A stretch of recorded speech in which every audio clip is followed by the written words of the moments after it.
Hei te pōnei ka tū tētahi hui nui whakaharahara, hei matapaki ngā pānga o tētahi mate huakiwi, kua kitea i te rohe o te Waiariki.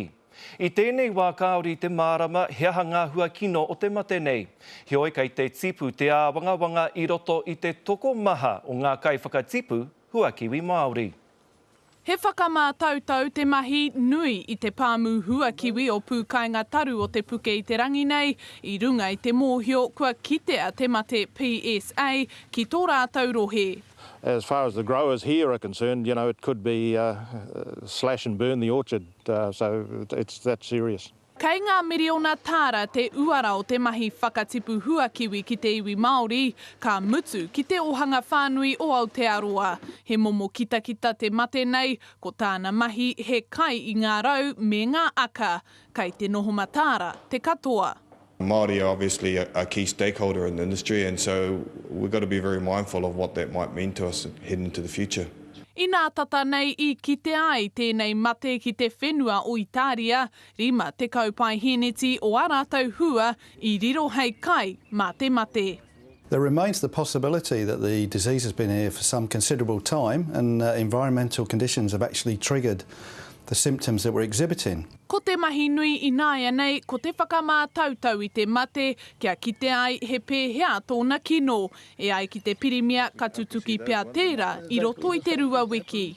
If it is the viral strain that we've seen in Italy, then it could have quite a big impact on our industry, and that's a very large industry. Ko te whakatūpato ki ngā kai whakatipu huakiwi, kia kaua rātau e maurirere, kia mōhio rā anō tātou, he aha te kino o te mate. Mikey Sherman, Te Karere.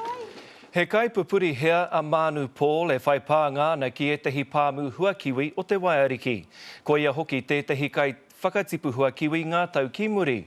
Kei tō mātau tari I rotorua a Manu Paul e tatari mai ana. Tēnā koe Manu. Tēnā rā tātou. He aha tō mōhiotanga ki tēnei mate? Nōna nahi nei I rongo au kua pāngia tēnei mate ki runga wā mātau mahi kiwi fruit. Ko te ohorere o tēnā, nā te mea ka retino mārama ko te hea o nā momo PSA tēnei. Ko tētahi he mea tino kino, ko tētahi ka taia te karo. Koe nei te āwangawanga kai roto I a mātau katoa. I runga noi tēnā kōrero, me āwangawanga tātou ngā kaiwhakatipu Māori ki tēnei mate? Aira, nā te mea e kore rawa tēnei mate e wehe ki ngā rākau kiwi fruit a te Pākehā a te Māori rānei, ka patua katoatia.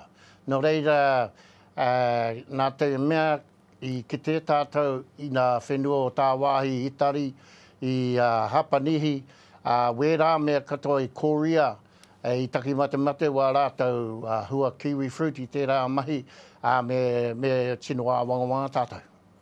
Ko te mataku pea mā te hau, mā te pi me te paru, tēnei mate e kawe. Nō reira, te āhua nei he māma noi ho te tipu haere o tēnei mate?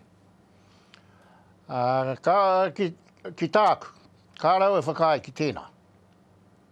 Ki taku mōhio I konei taunu, I roto papatua nuku, tēnei mate, he orite ki te hāroro. He orite ki te hāroro, ke tipu te rā, ke heke mai te ua, ka mahana a papatua nuku, ka pai te tai ao mo te whakatipu I tēnei PSA, tēnei ki te kumōhio, he whanaunga no te hāroro tēnei. Nō reira, I te rātau, I te raumati, tino kino te wera, I tēnei tau, I ngā marama kua pahure, ki kino ke te heke mai o te ua, ana ki tuku mōhio ko tino paira wātu mō tēnei nārara, tēnei mate ki te tipu. Ana kia nei he pōhe noiho nā te pī, nā te aha noiho I tū mai tēnei. Kia I taku mōhio nā te mea kei a mātou nā kōrero o mātou tipuna I etahi wā ka hemo katoa nā hua rākau a te Māori. Nō reira, koe nei ki taku mōhio kei te pāngia tātou I tēnei wā. He aha tō mahi I tēnei wā, he kai pupuri hea koe, he pānga ōhau ki ētahi pāmu huakiwi nei. He aha tō mahi, kei te hara nei koutou me tēnei take? Kai te whiriwhiri mātou me pēhea tō mātou whakakotahi ki te taha o Zespri. Nā te mea e kore taia I te tangata kotahi I te kamupene kotahi. Ka taia ke I te Pākihi o te katoa mo te kiwi fruit. Ko te mate ke he tino taumaha te heke mai o te wāriu o tēnei huarākau ki Aotearoa. Nuku atu I te rua piriona tāra nā mori ka tai mai ki Aotearoa. Anā ka mate tō tātou ohanga I tēnei mahi. Ki te kore tātou e āta matāra ki te kimi he rongoa he mea haipatu. Ka te aki I konei mo tēnei wā, Manu Paul, tēnā ro atu koe. Kia ora rā tātou.